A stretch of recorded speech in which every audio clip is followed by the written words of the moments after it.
Hey guys, my name is Coach Dan from Topfield CrossFit, and thank you so much for joining this nutrition talk about undereating. More specifically, we are going to go dive into the three signs that you may be undereating and explaining why eating less is not always the best option for reaching your health and wellness goals.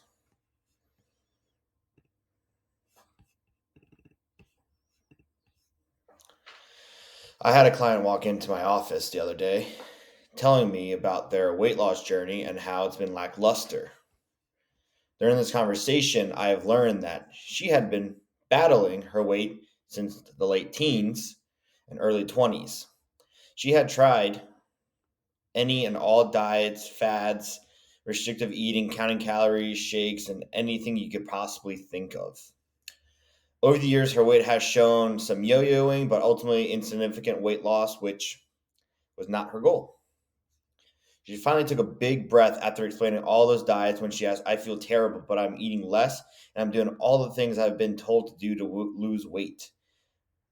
But she still wasn't losing the weight. She was asking me, what am I missing? What am I doing wrong?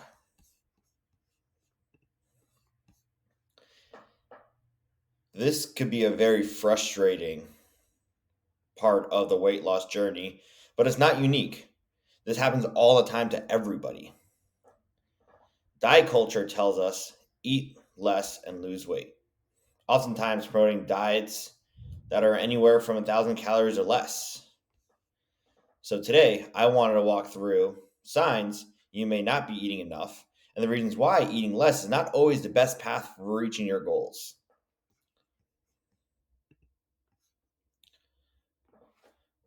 I'm assuming you guys have heard calories in, calories out, right? This is a general rule that if we take in more energy in the form of calories, then we would expand and will gain weight. And then the opposite, right? The opposite, less energy in calories, then we lose weight.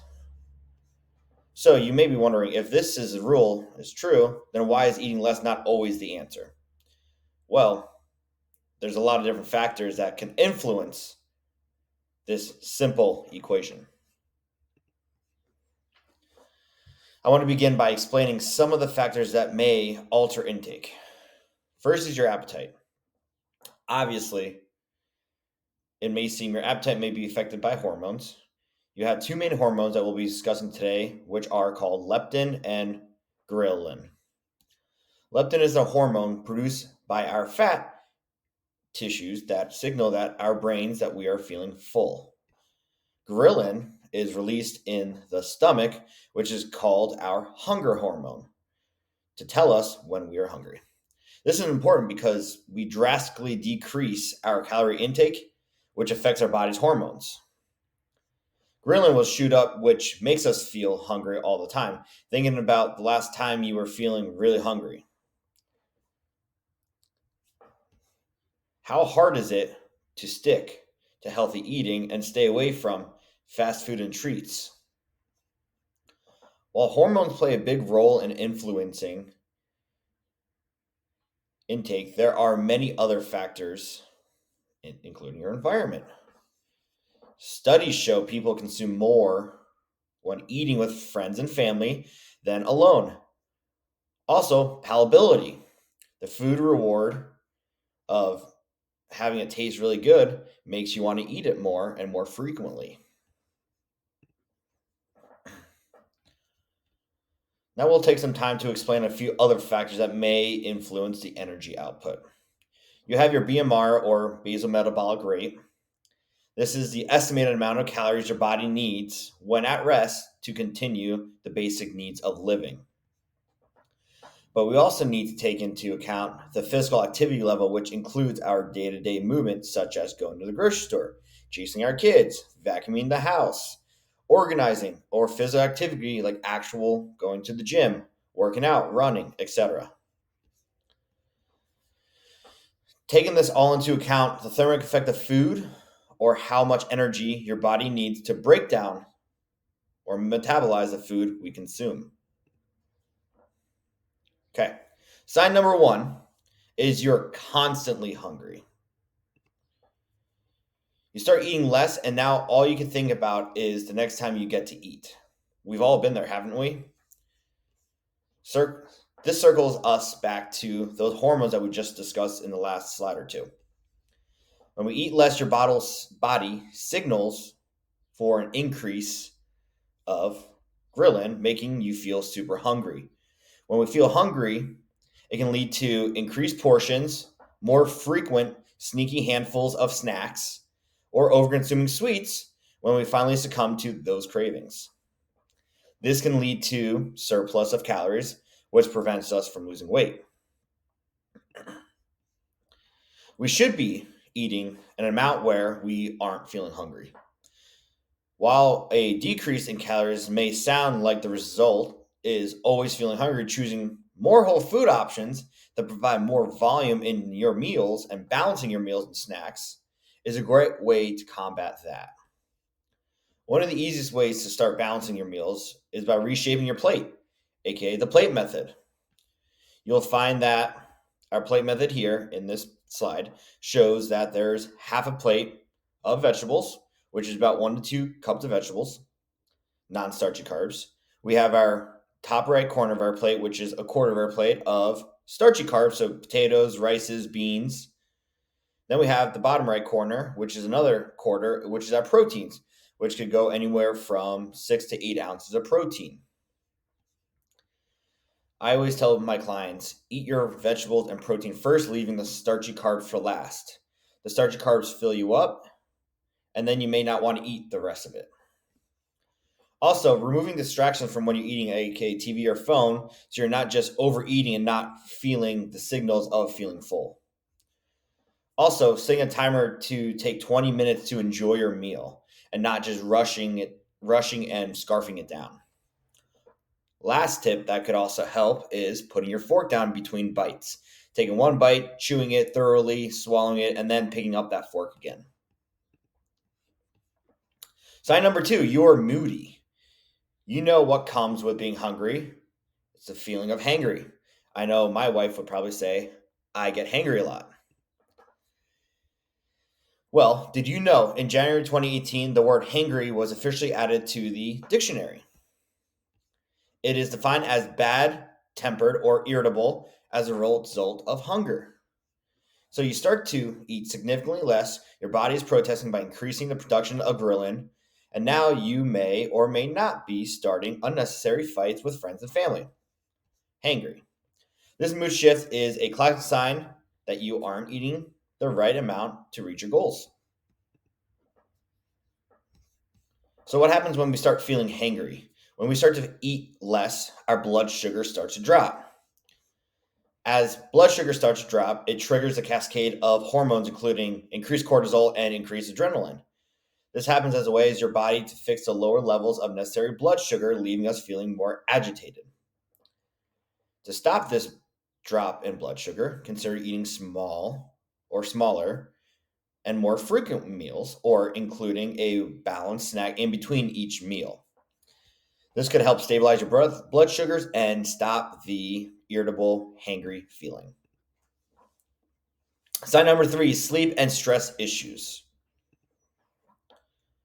Let's start with sleep. You have likely heard a lot about how sleep deprivation causes to lead to insulin resistance and weight gain. But did you know that undereating while following a strict dietary pattern can also affect the quality of your sleep? A small study that I found followed 10 young women dieting for 4 weeks. They found that the study participant had difficulty falling asleep and less overall deep sleep. And another study found that the starvation level calorie restriction led to a reduction in slow wave sleep or that deep sleep just mentioned. This can definitely alter your stress. A large study of more than 2,500 Australian teens found that extreme dieting, very low calories, was not only associated with decreased quality of sleep, but also high levels of depression and anxiety, which will alter another important hormone in our health and wellness journey. Stress. We're going to talk about cortisol. Cortisol is often called the stress hormone. Because it is released in response to stress, most of us have heard a lot about cortisol and when it comes to inhibiting weight loss goals. If you're constantly limiting your intake of calories, this will lead to increased stress and lack of sleep. Your body's cortisol is very likely to be elevated and will not only alter our metabolism, but will also cause water retention, which also may mask any fat loss occurring. If you are experiencing any mood shifts, constant feelings of being hungry or sleep, and stress issues, you may be undereating. Now let's talk about why it is not always the answer to eat less. So what happens when we undereat? Your body doesn't get the energy it needs. Initially, the body will use fat stores for energy, and that is how people begin to lose weight. But over time, the body will adjust, as it always does, because it is very smart, to the chronic calorie deficit, aka undereating, and the metabolism will slow down as well. So the body isn't burning energy as efficiently, and then weight loss eventually stops because the metabolism has slowed down. It becomes extremely hard to maintain your weight eating anything more than a set number of calories your body has to adjust to. Additionally, it is also becomes very difficult to lose weight despite hard efforts at eating clean and exercising regularly. After hearing this, you may be like, losing weight is a hopeless cause, but that is far from the truth. I encourage you to try thinking about this way rather than focusing on the results of weight loss. Focus on the journey of building healthy habits. Rather than focusing on eating fewer calories, focus on eating more whole food options that provide fewer calories than processed foods. Obviously, processed foods are more convenient. We all know that. There's tons of it out in the world. But those foods provide way less vitamins, minerals that we need. We need a lot more than that. And while these processed foods, they're mainly just chemicals and just high palatable, so we keep going back. So rather getting stuck in fad diets and the seemingly endless cycle of undereating or going to something easy like fast food or processed foods, find a professional who could guide you, help you build a plan, and keep you accountable to reaching your goals and helping your weight loss. At this point, your handbook should be filled out and you are at the edge of your seat waiting for more ways you can start eating the right amount of goals for your goals. With all the misinformation out there and all the different things that nutritionists, diets are just trying to get people to buy into their product, it can feel overwhelming.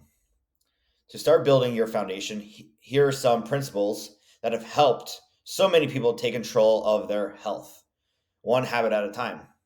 Principle one, add more whole foods into your diet. I tell all my clients, shop around the perimeter of the grocery store. That is all your produce, meats, dairy, things like that, which will give you your protein, carbs, and fats. Staying away from the aisles isn't going to help you because it is mainly processed, man-made, machine-made, and stuff that just has extra calories and extra ingredients that we do not need. The plate method, start choosing whole food options and less processed foods packed with sodium, fat, and sugars. A simple way to start this is by reshaping your plate into the plate method like we discussed earlier.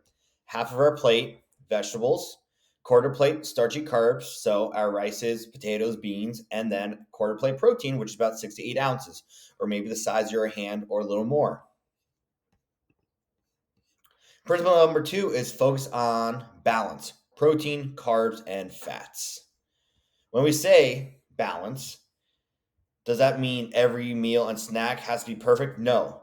But it should be pretty close to containing all three of those macros. Pairing each meal and snack with all three of these macros will keep you fuller and for longer. And principle number 3 is limiting the amount of added sugar you consume daily. The AHA recommends no more than 6 teaspoons for women and 9 for men. The average person consumes over 150 pounds of sugar per year. That's 46 teaspoons per day. That's outrageous. And it's not surprising. Sugar is super addicting, and it feels hidden in almost every single food product you find in packages, aka processed. Now, let's take the time to look at some more facts. Why should I eat around my workouts? Fueling around your workouts to gain muscle